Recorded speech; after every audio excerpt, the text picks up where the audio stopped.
Have you ever felt a silence so loud it screams? It's the kind of quiet that doesn't just exist in a room, but it takes root inside your soul, a deafening echo of what used to be laughter, of whispered dreams, of the simple, beautiful sound of someone just being there. It's the silence that follows the last text you sent that was never answered, the one that hangs in the air after the final hesitant goodbye that you both knew meant forever. This is the silence of the great withdrawal, the painful, terrifying moment when the dance of pursuit and retreat finally stops, when the avoidant and you, in a simultaneous, unspoken agreement, simply stop approaching each other. And in that crushing, profound stillness, your entire world doesn't just end. It transforms. This is the moment where the old you, the one who fought and pleaded and hoped against hope, is invited to die so that a new, more powerful, more complete version of you can be born. This isn't a story of loss, my friend. This is a story of awakening. This is where you discover what happens when the chase ends and your real life begins. The first thing that happens is the deafening silence and the unbearable grief. The second is the unraveling of your identity and the confrontation with self. Third, you enter a phase of the withdrawal from the addiction of the chase. Fourth, a powerful reclamation of your personal power and energy begins. Fifth, you experience the clarification of vision and the rise of new standards.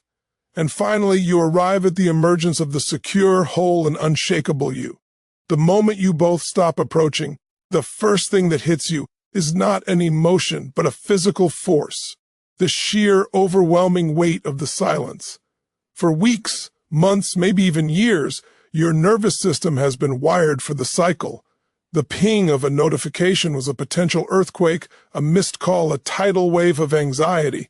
Your body was in a constant state of high alert, braced for the next hit of dopamine from their attention or the next crash of cortisol from their withdrawal.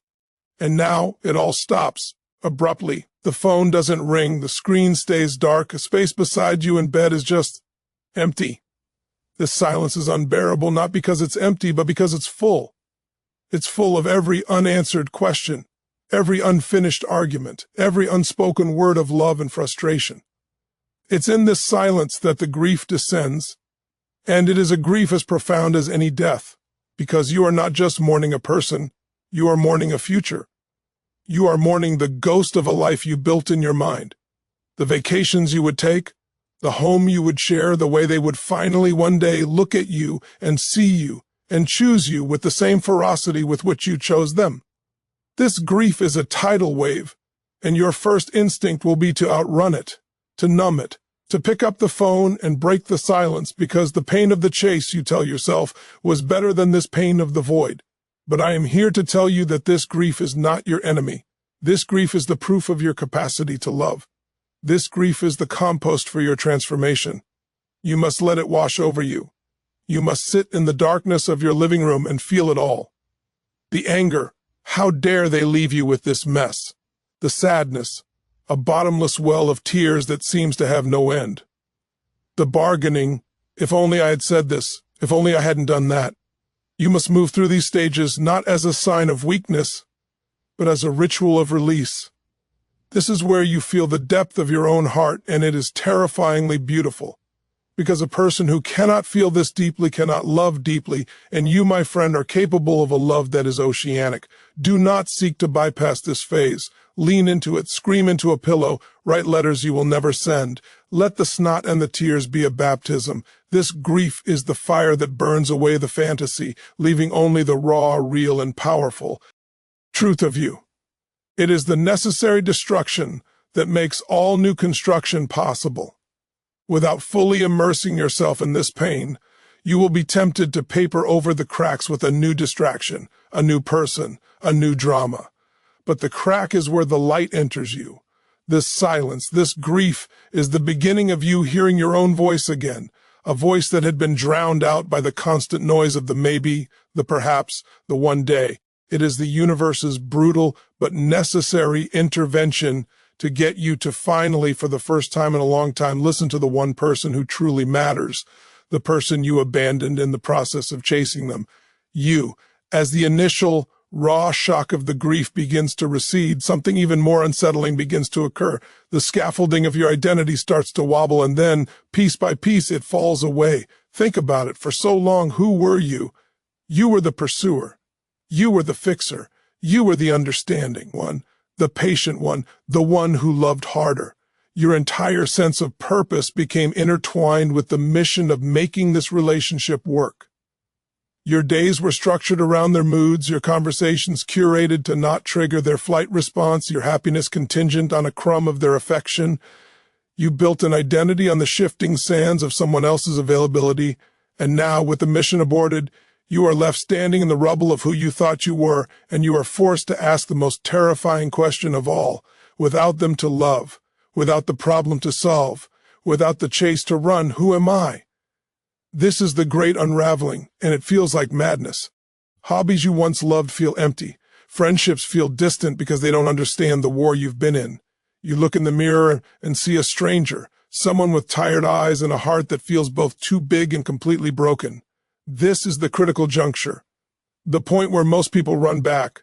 They'll send a high text, they'll stalk social media, they'll create drama. Anything to reclaim the familiar pain of the chase, because it's better than facing the terrifying emptiness of the self. But you must not run. You must stand in this emptiness. You must confront this void with courage. This is not a void of nothingness. It is a void of potential. It is a blank canvas. For the first time, you have the space to ask yourself what you want. What makes you feel alive? What are your passions, your dreams, your values, separate from anyone else? This is where you begin the excavation of your authentic self. You start trying new things, even if you feel nothing at first. You go to that yoga class. You pick up the guitar that's been gathering dust. You read books about something other than attachment theory. You go to dinner alone and just sit with yourself. And it will be awkward and painful, and you will feel a profound loneliness. But this loneliness is not the same as the loneliness you felt in the relationship. That was a lonely with someone. This is a loneliness with yourself. And it is the most fertile ground for growth you will ever know. In this space, you start to find fragments of the real you. The you that existed before this person. The you that is curious and strong and funny and resilient. You begin to reassemble your identity not as half of a broken whole, but as a complete sovereign individual. This process is like breaking a bone that never healed correctly so it can be reset. It is painful, it requires immobilization, but it is the only way to ensure you walk straight and tall for the rest of your life. What you have been through is not just a relationship, it has been an addiction. The intermittent reinforcement of an avoidant partner. The hot and cold, the push and pull, is chemically identical to the mechanism of a slot machine. Sometimes you pull the lever and get nothing. The cold silence, the distance, and sometimes out of the blue, you hit the jackpot. A moment of vulnerability, a word of affection, a glimpse of the person you fell in love with. That jackpot releases a flood of dopamine in your brain, a powerful neurotransmitter associated with reward and pleasure.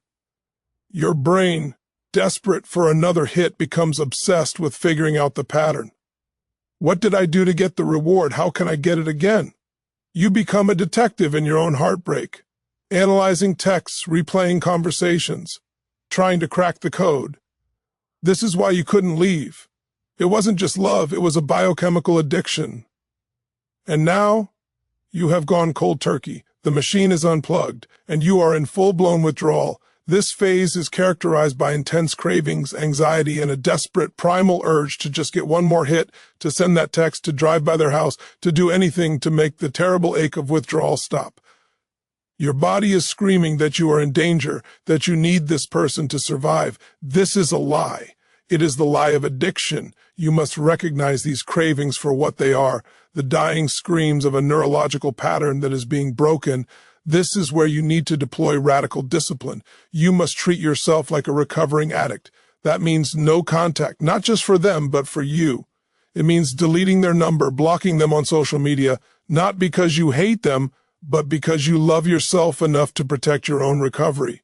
It means when the craving hits, you don't act on it. You pick up the phone and call a supportive friend instead. You go for a run until your lungs burn. You submerge your face in a bowl of ice water to trigger the mammalian dive reflex and reset your nervous system. You have to feel the fire of withdrawal without feeding it. Every time you resist the urge to reach out, you are not just resisting a person, you are rewiring your own brain. You are teaching your nervous system that you are the source of your own safety, that you can regulate your own emotions, that you can provide your own dopamine hit through healthy actions. With each passing day of no contact, the neural pathways that fueled the addiction grow weaker, and new pathways of self-reliance and inner peace begin to form. This is the hard, unsexy work of healing. It's not about feeling good, it's about doing what is right for your long-term well-being, even when every cell in your body is begging for the short-term fix. Winning this internal battle is one of the most significant victories you will ever achieve. For the entirety of the relationship dynamic, where was your energy focused? It was pointed outward like a laser beam, constantly trained on another person. Your mental energy was consumed with thinking about them, worrying about them, strategizing how to get closer to them. Your emotional energy was spent riding the roller coaster of their acceptance and rejection. Your spiritual energy was depleted by the constant feeling of not being enough. You were a sun, and you were orbiting a planet, giving all your light and warmth away, leaving your own core cold and dark. The moment the chase stops, all that energy, every single watt of it, comes ricocheting back to you. At first, it feels chaotic, like a power surge. It can manifest as anxiety, as restlessness, as an intensity that feels almost too much to contain. But this, my friend, is your power returning home. This is the reclamation. Now, the most critical question is, what will you do with this immense energy that has been returned to you? Will you let it dissipate into more anxiety? Will you point it at a new person, starting the cycle all over again? Or will you harness it? Will you take this prodigal energy and invest it back into the most important project you will ever work on yourself? This is where your life truly begins to change. That mental energy you used to spend decoding their texts, pour it into learning a new language, studying for a certification, reading, philosophy. That emotional energy you spent on the roller coaster, channel it into deepening your friendships, into therapy, into journaling to understand your own patterns. That spiritual energy you felt you lost, direct it into meditation, into nature, into a practice that connects you to something greater than yourself. This is how you rebuild your life, not from a place of lack, but from a place of profound power. You start working out and you feel your physical strength return, a metaphor for the strength growing inside. You start a creative project and you feel the joy of building something that is entirely your own. You set a boundary at work or with a family member, and you feel the thrill of self-respect. Each of these actions is a brick in the foundation of your new life. You are no longer giving your power away. You're becoming the CEO of your own energy, the guardian of your own peace. This reclaimed power makes you magnetic, not in a superficial way, but in a deep, resonant way. People will feel the strength of your presence, the clarity of your boundaries, the warmth of a person who is full, not draining. You stop attracting predators and energy vampires, and you start attracting other whole, powerful beings.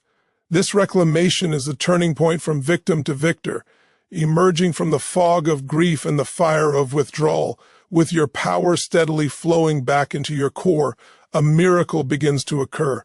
Your vision clears. It's as if a storm has passed, and the air is now crisp, sharp, and breathtakingly clear. You can see for miles. You can see the past relationship, not with the distorted lens of hope and pain, but with the piercing clarity of truth. You see the patterns not as tragic fate, but as a curriculum. You understand with stunning acuity what worked, what didn't, what you contributed, and what was never yours to carry.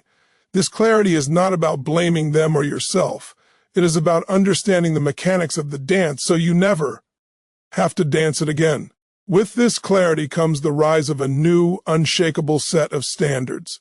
Before, your standard was simple: love me.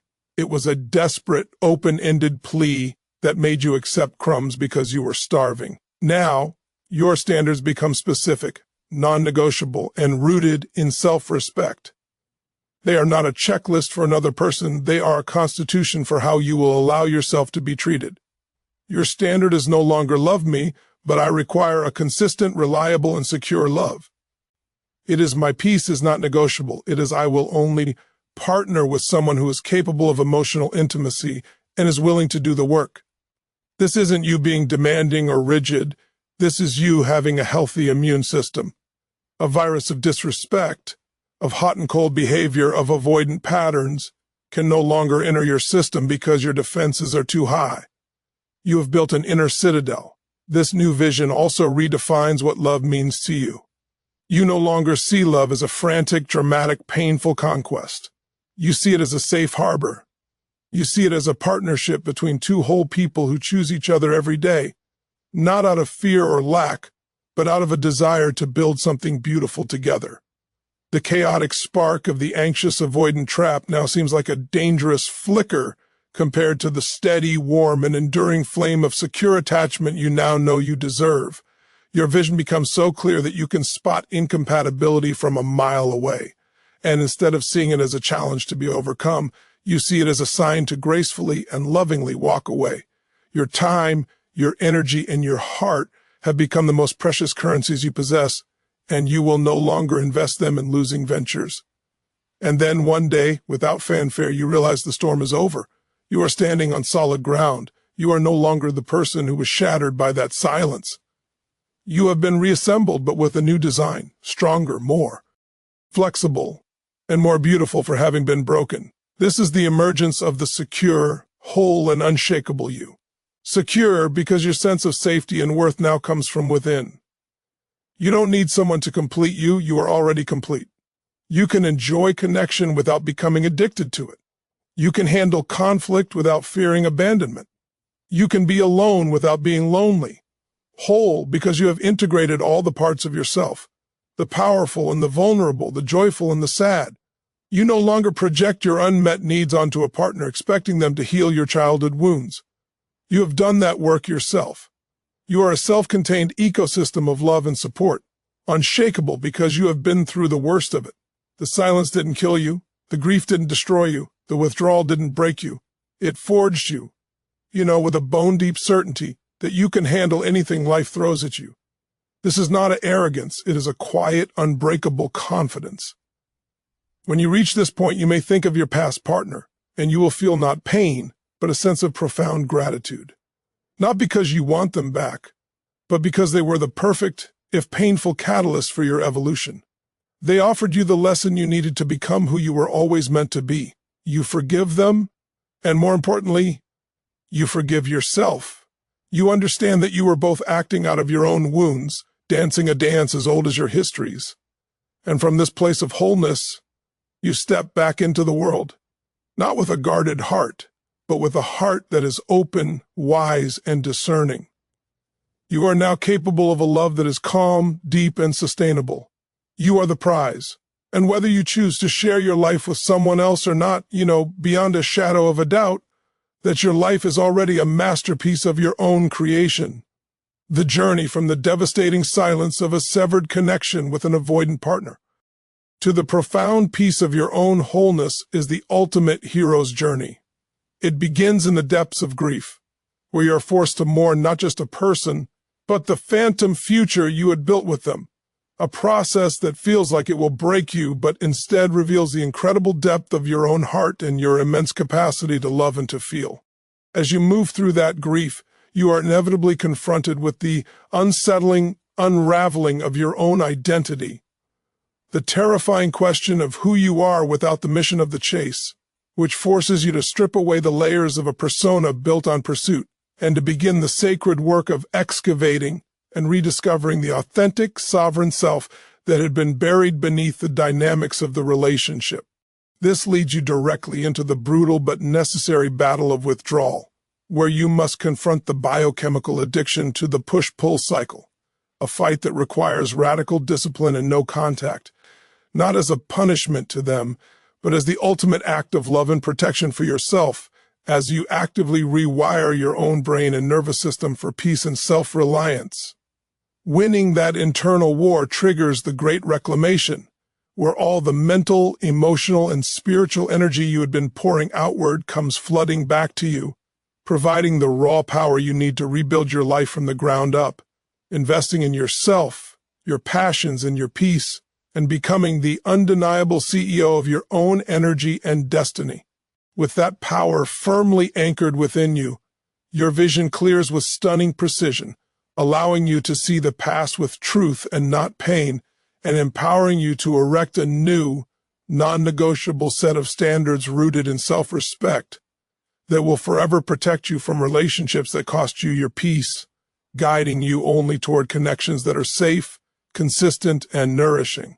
And this entire alchemical process culminates in the magnificent emergence of the secure, whole, and unshakable you. A person who is no longer defined by a chase. A person whose worth is internal, whose heart is open but wise, and who moves through the world with the quiet, unwavering knowledge that you are, and always will be, completely and utterly enough. Thank you for having the courage to be here, to listen, and to feel this with me. This journey is not for the faint of heart. But you are not faint of heart. You have survived everything that has been thrown at you, and you are still standing, ready to become the greatest version of yourself. I believe in you. Now, go out there and claim the life, the love, and the peace that you so deeply deserve. Goodbye for now.